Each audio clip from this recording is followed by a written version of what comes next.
I never thought I'd be that guy with the story that starts with, "This one time I went hiking," but here I am, telling you about my trip into the mountains. I needed a break from everything: work, life, the noise.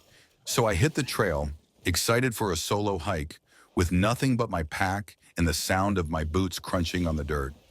About an hour in, I came across this weird symbol carved into the bark of a massive tree. It was just a spiral, but something about it caught my attention. I snapped a photo, thinking it might be cool to look into later. But as I kept going, I found more symbols: jagged lines, random dots, and another spiral that had a deep gash in the tree. The vibe shifted. I could feel the hairs on my neck stand up. Just some kids messing around, I told myself, trying to shake off the creeping feeling that something wasn't right. But the deeper I went, the heavier the air felt, like the forest was holding its breath. Then I heard it, a rustle in the brush. I froze and turned around, heart racing, but there was nothing there. "Just the wind," I muttered, trying to calm myself. But the feeling of being watched only got stronger. I picked up my pace, glancing back every few seconds, half expecting something to jump out at me. Eventually, I stumbled on another symbol, a hand with fingers pointing in different directions. My stomach dropped. I'd read enough stories about people getting lost in these woods. Was this some kind of warning? My gut twisted, but I pushed on, hoping I could shake off the bad vibe. Finally, I made it to a clearing where the sun was blazing down. Relief washed over me, but it didn't last long. Right in the center stood a massive stone altar, covered in the same symbols I had seen on the trail. This wasn't random.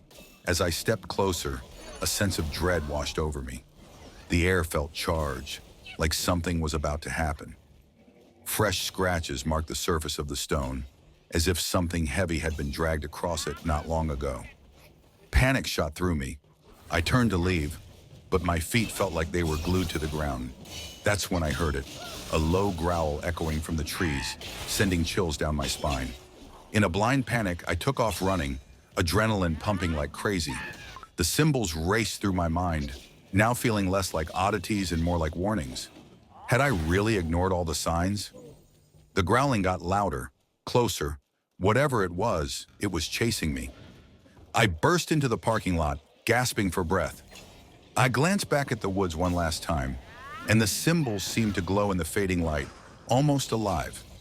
In that moment, I realized I had ignored the signs, and now it was too late.